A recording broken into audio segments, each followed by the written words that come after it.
We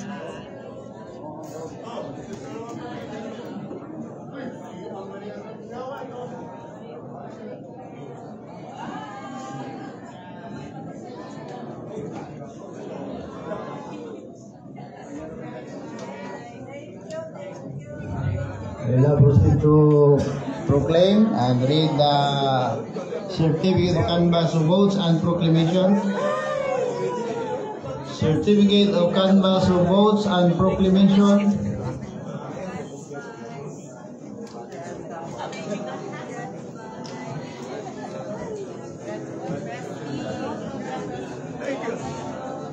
Your Honor, before we proceed, may I just be allowed to make the following motions? Yes, Counsel. Can I have 2 minutes?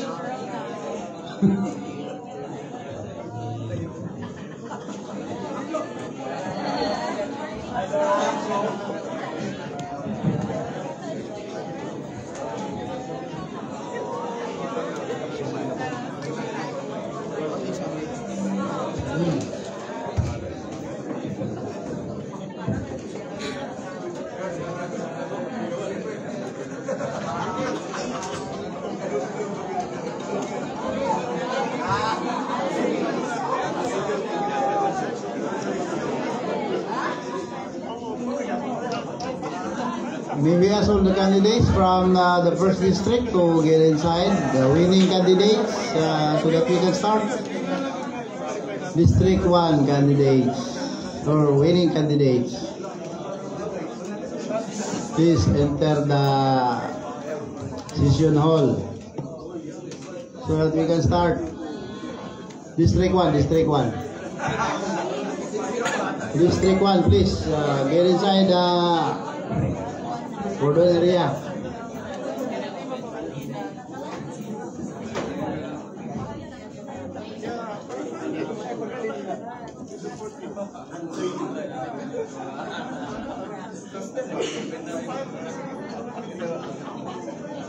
Naka-live na?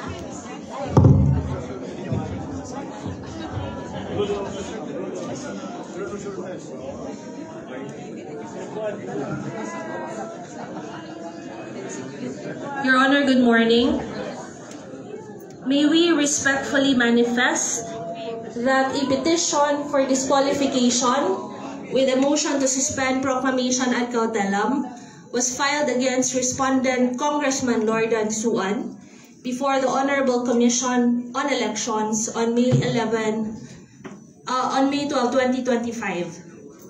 This petition stems from respondents' blatant, brazen, and shameless vote buying activities which occurred from May 5 to May 11, 2025, involving the distribution of 3,420 pesos per voter, the use of QR-coded stubs to systematize and facilitate the illegal payouts, publicly visible long queues of voters, day and night, leading to respondents' residence at Upper Apitong, Carmen, Cagayan de Oro City, and affidavits, videos, and documentary evidence conclusively proving these illegal acts. These acts were carried out in full public view, in utter disregard of the law, and with complete impunity despite the presence of law enforcement officers, sadly the absence of COMELEC representatives, and despite the presence of concerned citizens. The brazenness of these violations strikes at the very heart of our democratic process.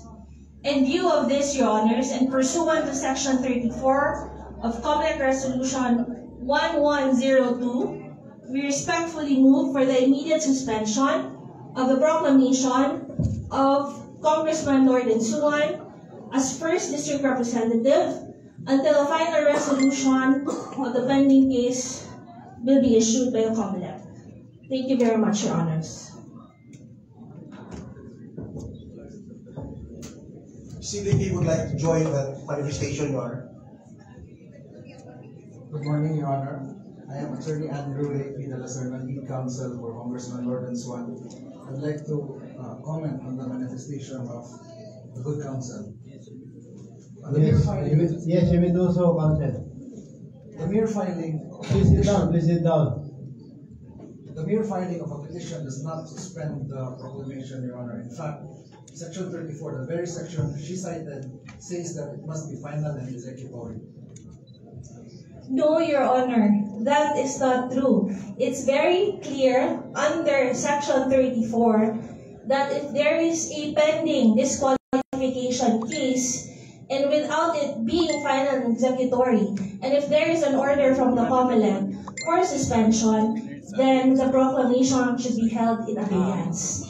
In fact, Commissioner Garcia, in his interviews, has always said that if there is a strong ground for the disqualification, especially in this case that the vote buying was very public and very brazen, that happened for several days in Cagayan de Oro, then the commission can order for a suspension. So we ask the Honorable BOC to please coordinate with the Commission on Elections so that you can confirm if there was indeed a petition for disqualification that was filed yesterday, and if indeed an order will be released by the COMELEC, Your Honors.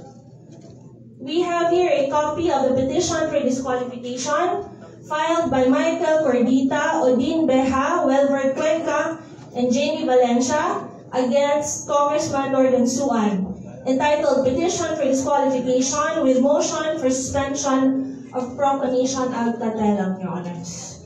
We request that the Honorable Board of Canvassers confirm this first from the COMELEC, Your Honors. We will also provide a copy of the petition for disqualification. As for the rest of our candidates who have won, Your Honor, we request the proclamation proceed for them. Thank you very much. Your Honor, may I comment?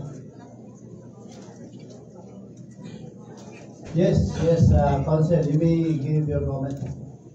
Your Honor, this cannot be a ground to suspend proclamation, as the rule says only a pre-proclamation controversy is the proper ground, can stop the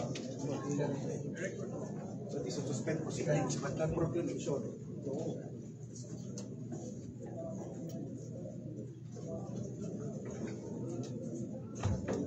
Your Honor, we are not invoking a pre-proclamation controversy. It is very clear under... I thought he's already done, Your Honor. Recognize, Counsel. Yes, I thought he was already done, Your May I Honor. continue, Your Honor? Yes. The only grounds to suspend the proclamation is the illegal composition of the BOC or any illegal proceedings of the BOC. So clearly, Your Honor, a pending case that's not even final and executory cannot suspend the proclamation, Your Honor. Your Honor, may I be recognized? Yes. In resolution number 1102, under section 34, page 15 of the said resolution, it states, where a petition for a disqualification remains pending with the Commission on the day of canvassing, and no order of suspension or proclamation is issued by the COMELEC and Bank Division, the BOC shall proceed to proclaim.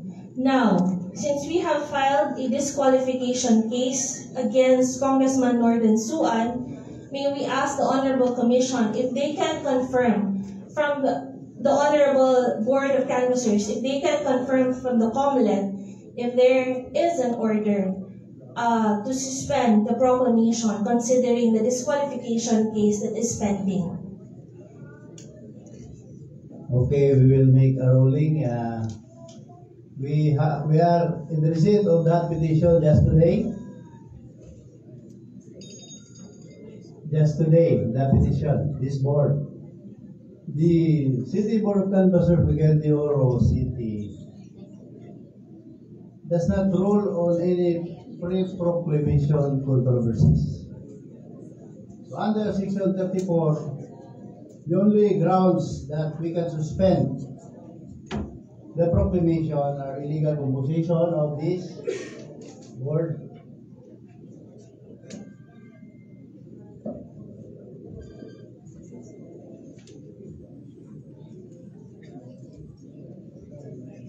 And another ground is provided also in that section.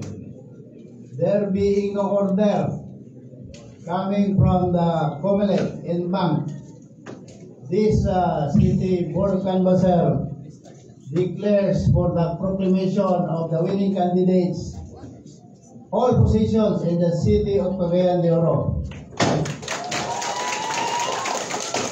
Your Honor, may we make a motion for reconsideration based on the ground that we would move for the Honorable Board of Canvassers to first confirm and call the COMELEC if there is a pending disqualification case and if they will issue an order to suspend the proclamation. We cannot just ask the in-bank and order them to issue for the suspension of the proclamation.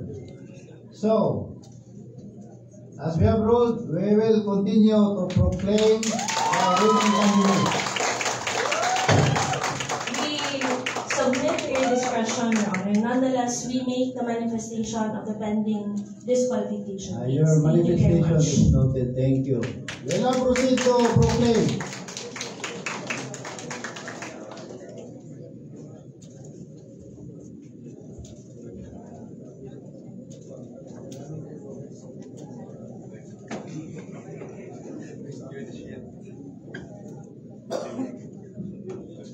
We will start from the city councilors of the first district of Cagayan de Oro City.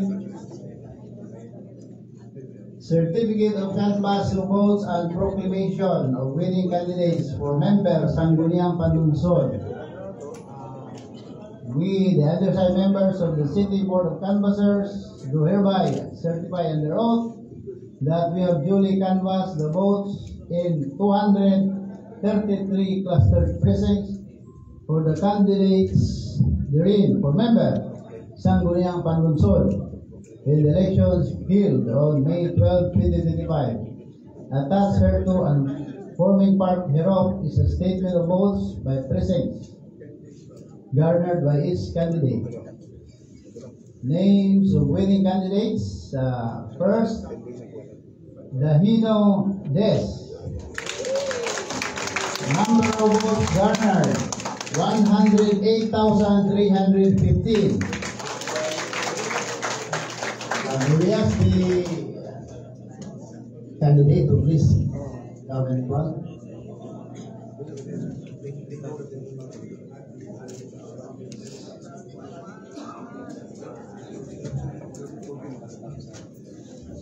Second, Abada Roger.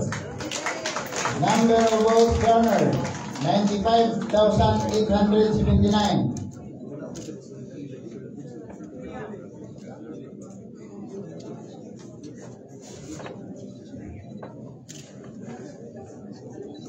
Number 3, Pascual Antoy Roa.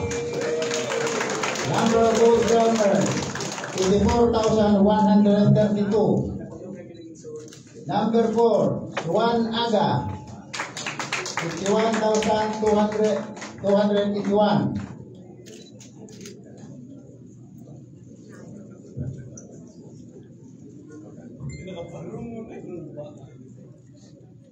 Number 5, Booking George.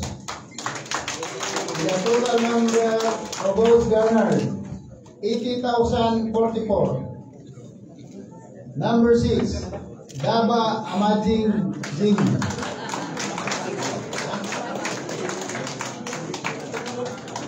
Total number of votes garnered, 77,675. Number 7, Ligaspi Al.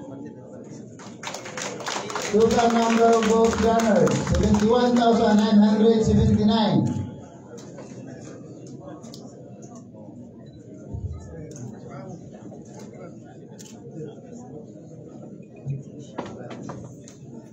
Number 8, Moreno Aine, with number of votes garnered 69,530.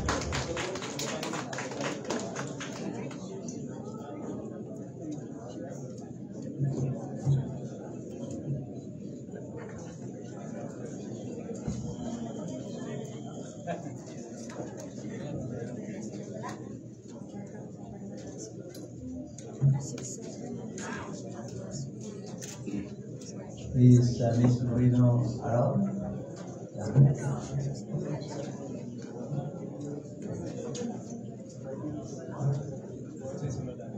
So,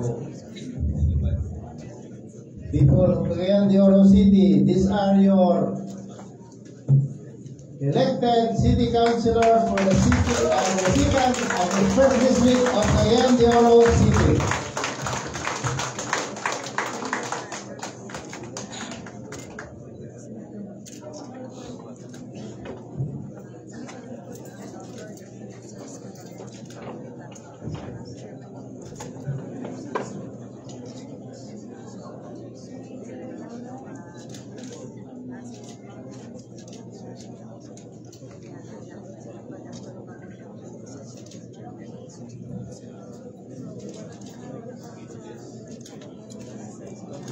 So thank you very much and congratulations.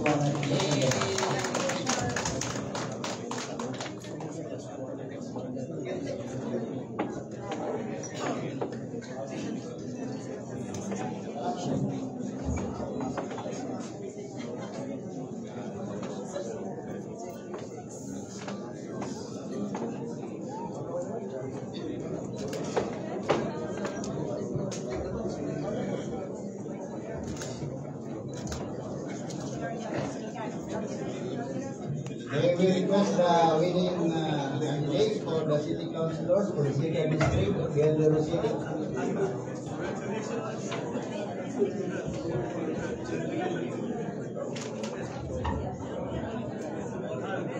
All other winning candidates, please come inside the session hall.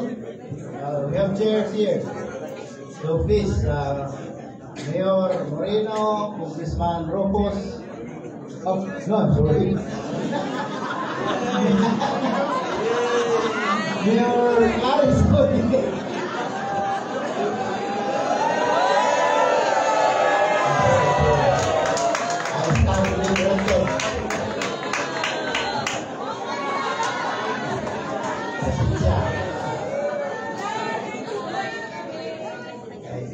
Medyo may alagay Clarence, no?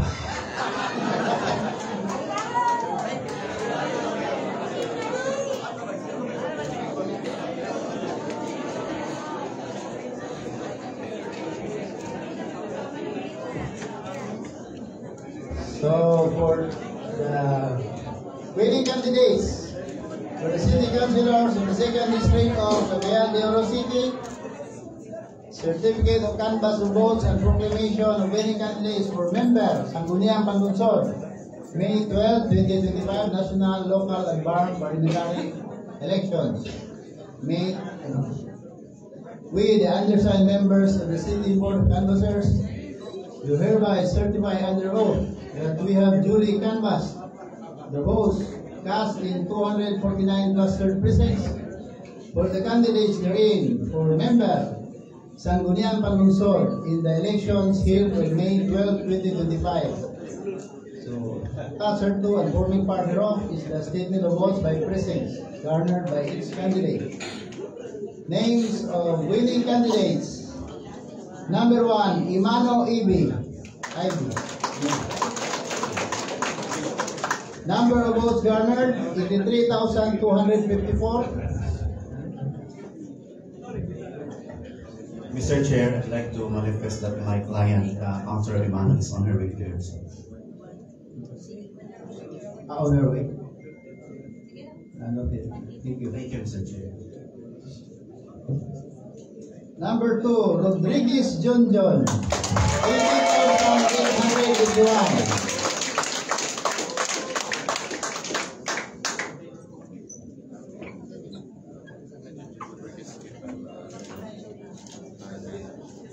Number 3, Gaani Doc Paulo. 54,645.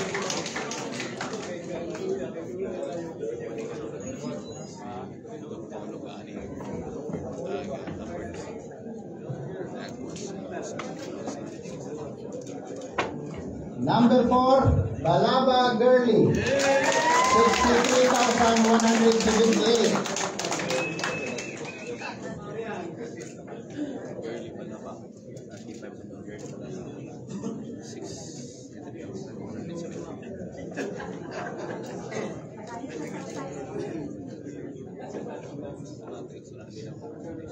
Number 5, Alam Lim. 60,984.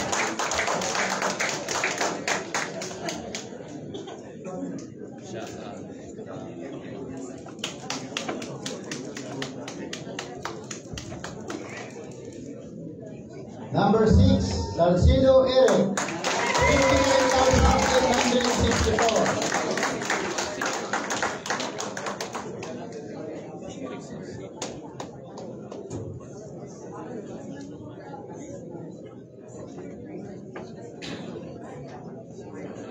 Number 7, Go Gigi, 58,277.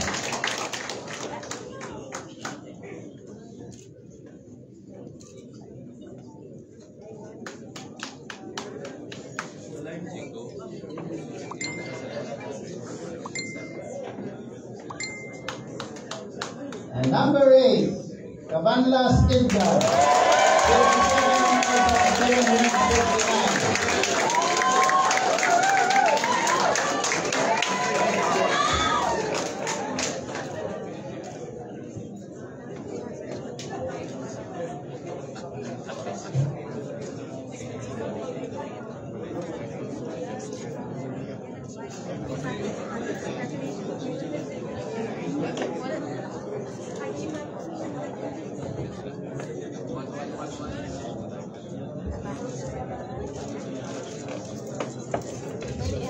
For the people of Oro City, this is your winning candidate, City Councilor of the 2nd District of Oro City. Congratulations.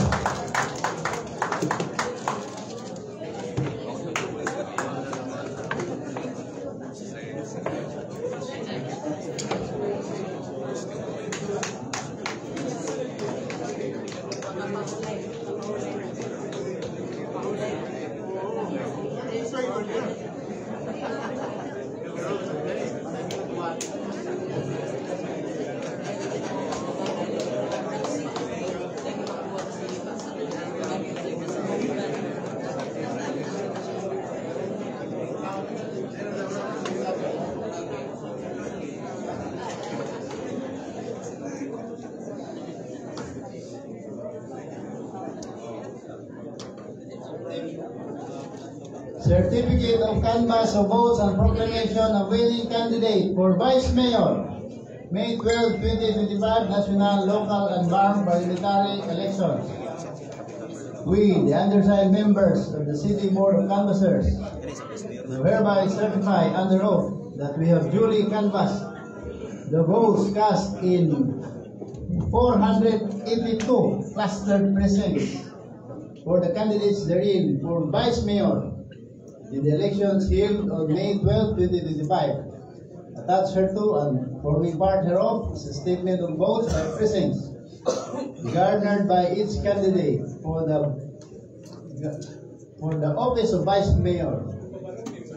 That after such canvass, it appears that Rodriguez Vivo garnered 243,080 votes.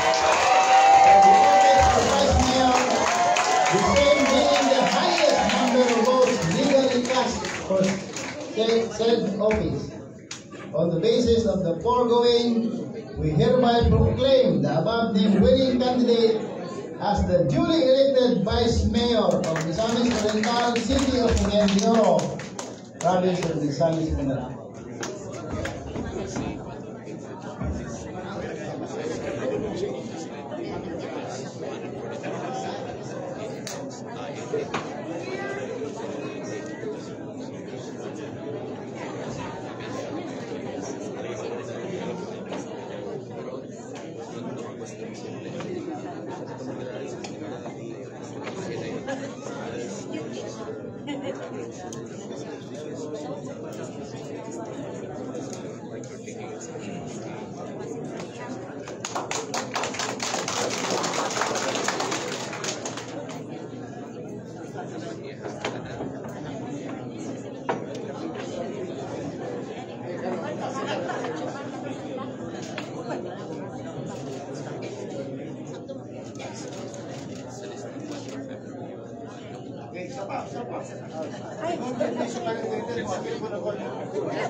Smile, everyone.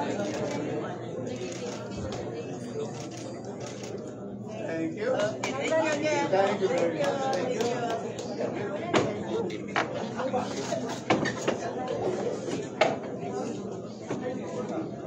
Attorney.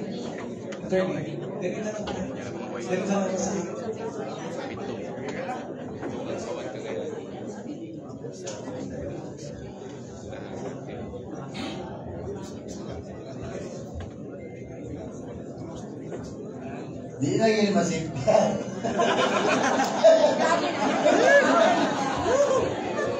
Sawa na ko sa media, oh. Di na yun na media.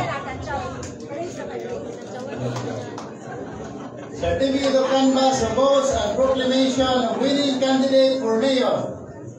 May 12, 2025, national, local, and bar parliamentary elections.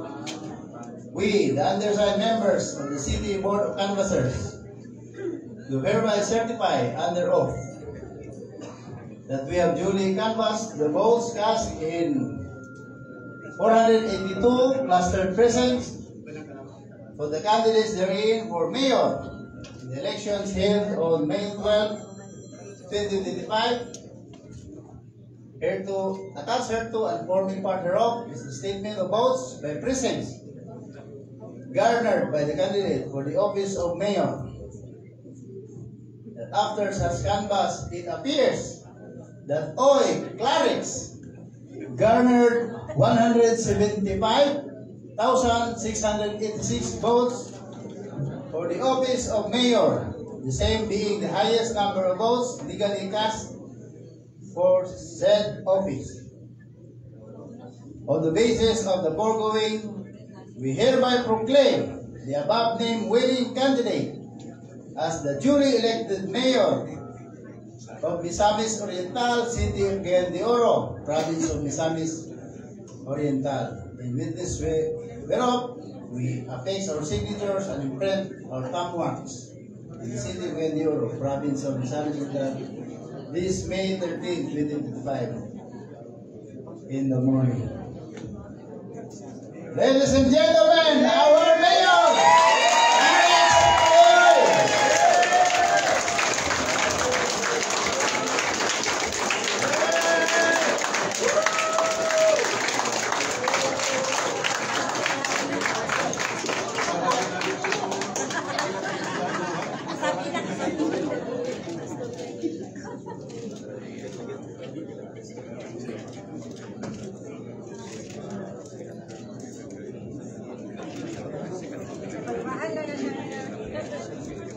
Okay, join duties, Mayor. Okay, yeah.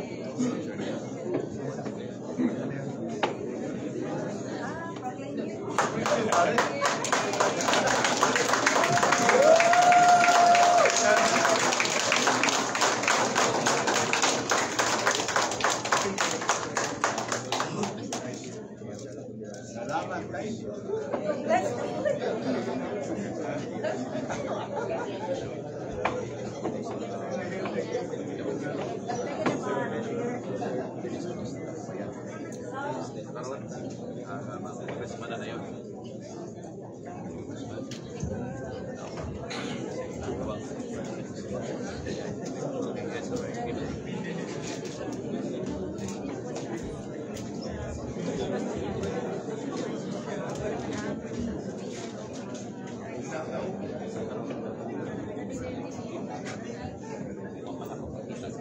Certificate of canvass of votes and proclamation of winning candidate for member, House of Representatives, May 12, 2025, national, local, and bar parliamentary elections.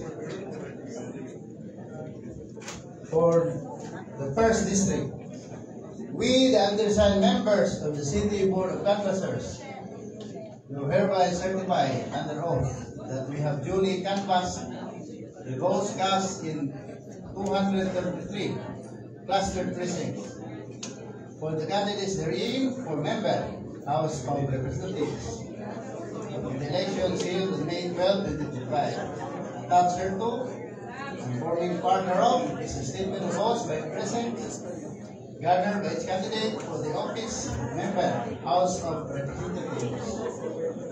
After such canvass, it appears that Juan Lordan garnered 88,526 votes for the office of member, House of Representatives, the same being the highest number of votes legally cast for said office.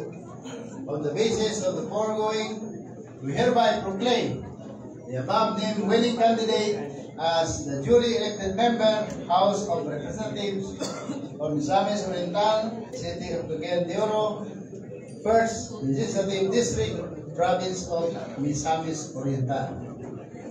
We affix our signatures and print our thumb marks in the City of Cagayan de Oro, Province of Misamis Oriental, this May 13, 2025. Ladies and gentlemen, your Congressman, the 1st District of Cagayan de Oro, Juan Lordan.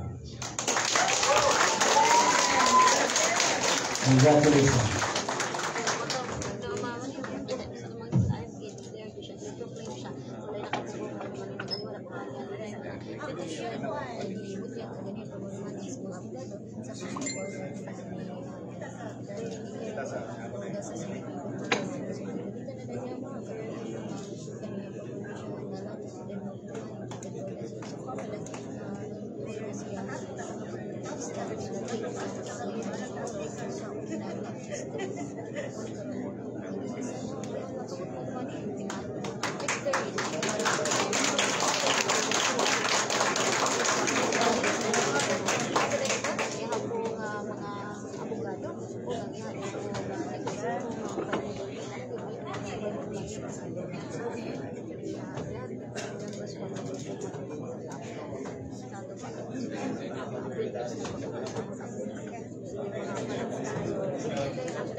So, for the certificate canvass of votes and proclamation of winning candidate for member, House of Representatives, May 12, 2025, national, local, and MAR parliamentary elections, we, the undersigned members of the City Board of Canvassers, do hereby certify under oath that we have duly canvassed the votes cast in 249 clustered precincts for the candidates therein for member, House of Representatives in the elections held on May 12, 2025.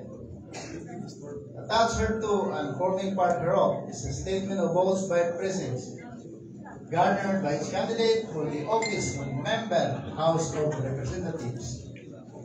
That after such canvass, it appears that Rodriguez Ropos garnered 127,646 votes for the office of member, House of Representatives, the same being the highest number of votes legally cast for said office. On the basis of the foregoing, we hereby proclaim the above named winning candidate as the duly elected member, House of Representatives of Misamis Oriental, City of Cagayan de Oro, 2nd Legislative District, Province of Misamis Oriental.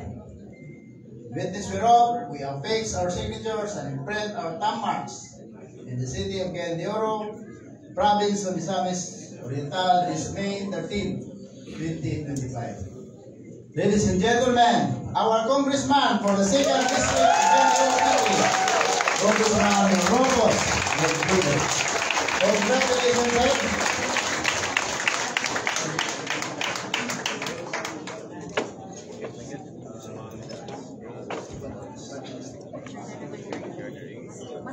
Thank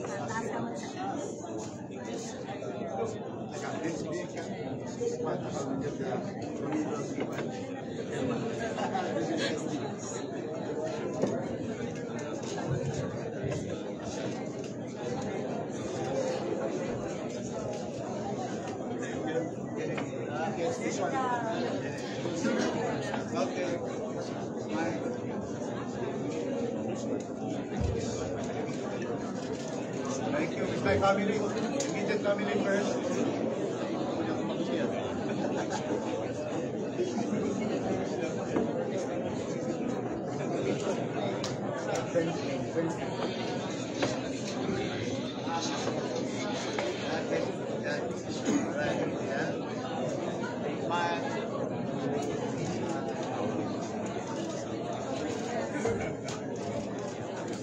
Okay, the family, all the family.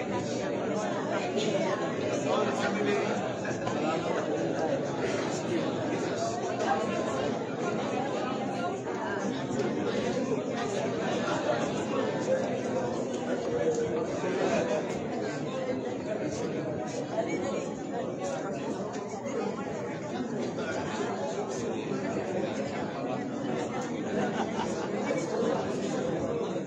Alright, smile everyone, smile, face the camera.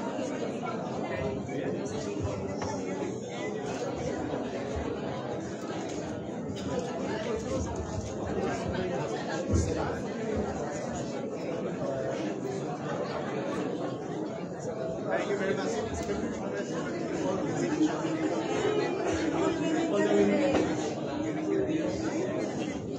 Mayor. May we ask all the winning candidates to please come in front.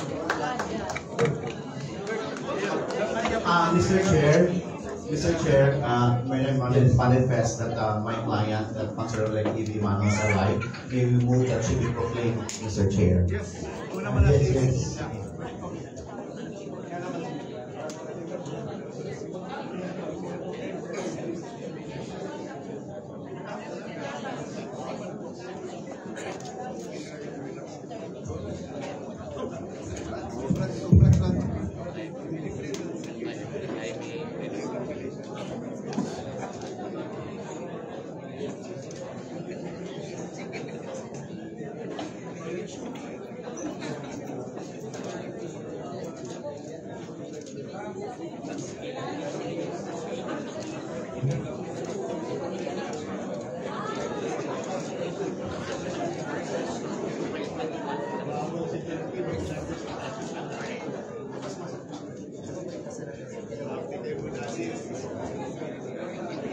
Certificate of canvas to boast and proclamation of winning candidates for members ng Sangguniang Pangunsod, May 12, 2025 National, Local, and Barn Parliamentary Elections. We, undersigned members of the City Board of Canvassers, we hereby certify under oath that we have duly canvassed the votes cast in 249 cluster precincts for the candidates therein. For members ng Sangguniang Pangunsod, in the election held on May 12, 2025, attached hereto and forming part thereof is a summary of votes by precinct garnered by each candidate. Name of winning candidate, Imano E.V. Number of votes garnered is 3,254. Congratulations, Councilor E.V. Imano.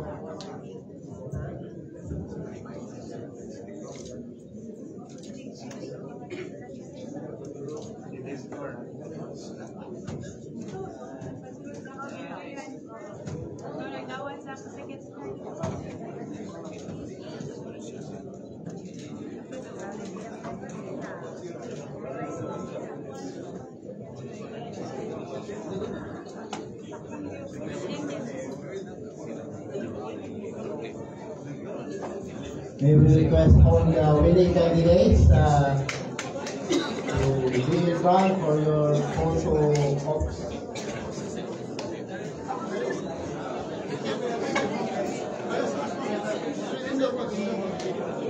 Okay.